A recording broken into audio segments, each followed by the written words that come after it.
Tema 14. Ciclo celular. Al conjunto de transformaciones por las que pasa una célula desde el momento en que se forma hasta que se divide, se le conoce como ciclo celular. Dicho en otras palabras, es el tiempo que tarda una célula entre una división y otra. En organismos unicelulares es sinónimo de reproducción y le permite a los organismos aumentar el número de individuos en una población, mientras que en organismos pluricelulares implica el aumento acelerado del número de células durante el desarrollo embrionario y la construcción del propio organismo en sí, durante acciones como la reparación de tejidos y la sustitución de células muertas. El ciclo celular es una división que garantiza mantener el número de cromosomas constante y se produce en todas las células somáticas. Está conformado por dos grandes etapas, la interfase y la división celular. Al hablar de interfase nos referimos a la fase metabólica, el periodo más largo del ciclo celular en el cual la célula crece, sigue realizando sus actividades metabólicas y se prepara para la división.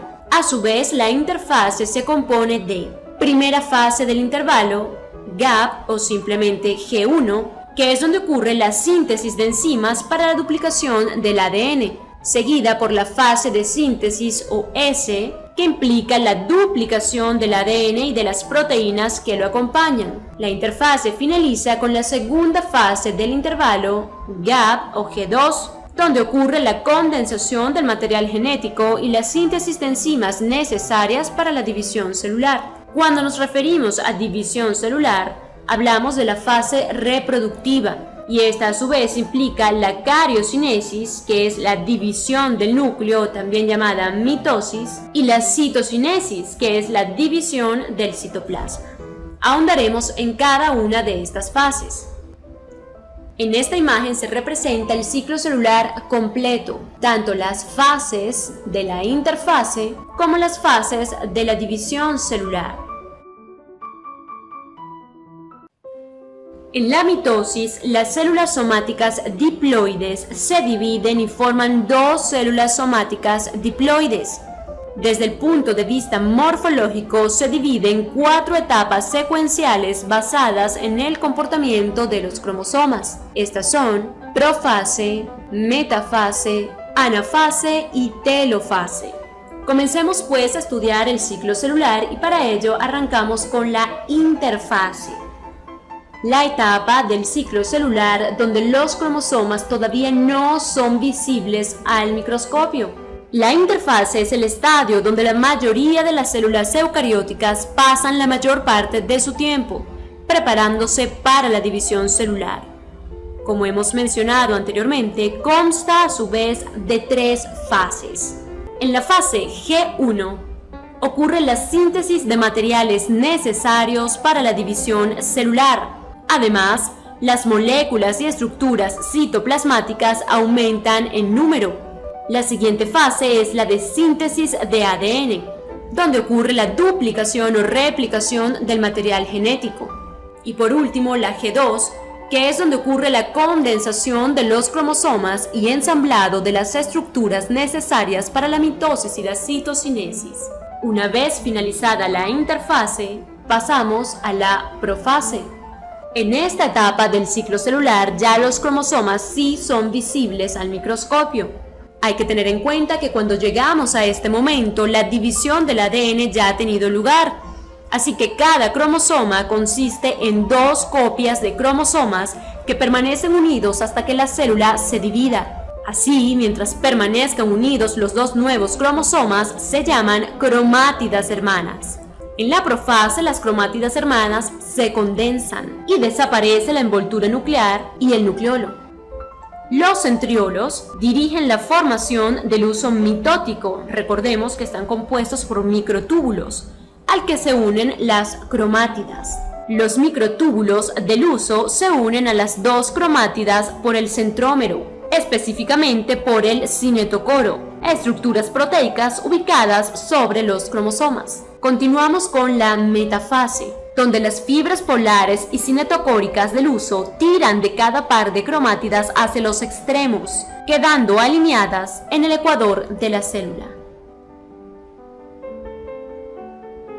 A continuación, en la anafase, se separan las cromátidas hermanas y cada una, ahora un cromosoma independiente y homólogo, se mueve a un polo opuesto de la célula.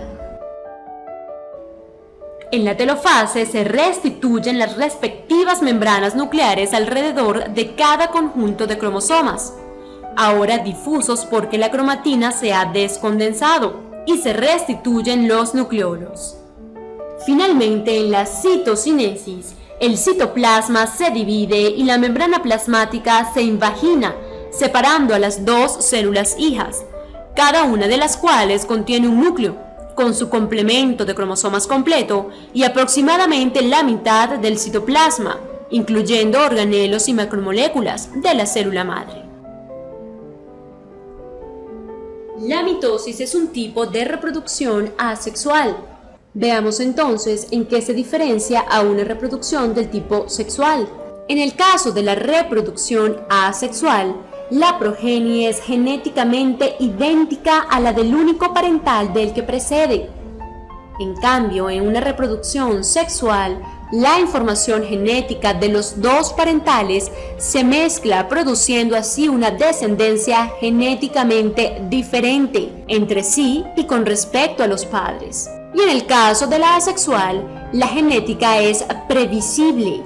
Por otro lado, en el caso de la asexual, hablamos de una genética previsible, adaptada para mantener la supervivencia de una población, mientras las condiciones medioambientales permanezcan constantes. En cambio, en una reproducción sexual, estas diferencias no son para nada predecibles, es decir, no podemos anticipar exactamente qué combinación de genes recibirá un descendiente en concreto de sus dos padres.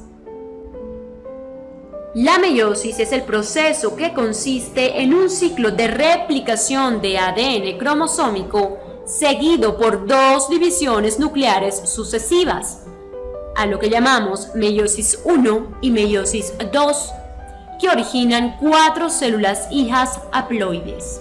De esta manera tenemos una división reduccional que corresponde a la primera división meiótica y una división de separación que corresponde a la segunda división meiótica. Veremos cada una de las fases de estos dos tipos de división. Comencemos con la profase 1 de la primera división meiótica. Esta se divide a su vez en 5 etapas. El leptoteno comienza con la condensación de la cromatina.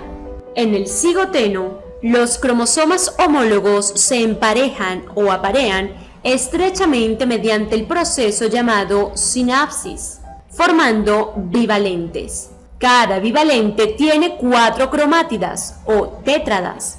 ¿Cuál es la importancia de la formación de los bivalentes? Que la cercanía entre los dos cromosomas homólogos permite a los segmentos de ADN intercambiarse, que es lo que ocurre en la siguiente etapa, en el paquiteno. Ocurre el entrecruzamiento o crossing over, que es un intercambio físico de información genética entre regiones equivalentes de los cromosomas homólogos. En el diploteno, los cromosomas homólogos de cada bivalente empiezan a separarse unos de otros, sobre todo cerca del centrómero. Sin embargo, se mantienen anclados por conexiones denominadas quiasmas, situadas en regiones donde se ha intercambiado segmento de ADN. Y en la diacinesis, los cromosomas se recondensan hasta su estado de máxima compactación. Los centrómeros de los homólogos se separan aún más, desaparece la envoltura nuclear y el nucleolo, y se forma el huso mitótico. Metafase 1. Los pares homólogos se alinean en el plano ecuatorial de la célula y las fibras del huso se asocian con los cinetocoros. Anafase 1. Los pares de cromosomas homólogos, cada uno formado por 2 cromátidas hermanas, se separan como si fueran alados por las fibras del huso unidas a los cinetocoros. Sin embargo, las dos cromátidas hermanas de cada homólogo siguen unidas. En la telofase 1, los cromosomas homólogos se ubican en los polos de la célula. Cada grupo de cromosomas contiene ahora solo la mitad del número de cromosomas presente en el núcleo original y se vuelven a formar las envolturas nucleares. Pasamos ahora a la segunda división meiótica, que es similar a una división mitótica, cuyo propósito es la separación de las cromátidas hermanas. En la profase 2, los cromosomas se condensan, se desintegran las envolturas nucleares y aparecen nuevas fibras del huso, formadas por los centriolos. En la metafase 2, los pares de cromátidas de cada núcleo se ordenan en el plano ecuatorial. Las fibras del huso se asocian a los cinetocoros y desde los polos se extienden otras fibras del huso. En la anafase 2, las cromátidas hermanas se separan unas de otras. Así, cada cromátida pasa a llamarse cromosoma y se mueve hacia uno de los polos. Y por último, en la telofase 2, desaparecen los microtúbulos del huso y se forma la envoltura nuclear alrededor de cada conjunto de cromosomas, dando como resultado 4 núcleos en total, cada uno con el número haploide de cromosomas. Resulta imprescindible resaltar que la meiosis produce gametos. Es la división celular por la cual se obtienen células hijas con la mitad de cromosomas que tenía la célula madre, pero que cuentan con información funcional completa del organismo al que pertenecen. Por último, vamos a establecer una comparación entre ambos procesos, la mitosis y la meiosis. La mitosis se lleva a cabo en células somáticas, esto es, corporales, mientras que la meiosis únicamente en células sexuales o gametos. El número final de cromosomas en la mitosis es diploide, 2 copias de cada cromosoma, esto es, pares homólogos. En cambio, en la meiosis, el número final de cromosomas es haploide, un miembro de cada par homólogo. El número de células hijas en la mitosis es de 2, que son idénticas a la célula progenitora y entre sí. El número de células hijas en la meiosis es de 4 y contienen cromosomas recombinados gracias al entrecruzamiento. En la mitosis hay una sola división celular por replicación de ADN. En cambio, en la meiosis hay 2. Y en cuanto a su función, la mitosis permite desarrollo, crecimiento, reparación y mantenimiento de tejidos, así como una reproducción del tipo asexual. En cambio, la meiosis está especializada en la producción de gametos para la reproducción sexual.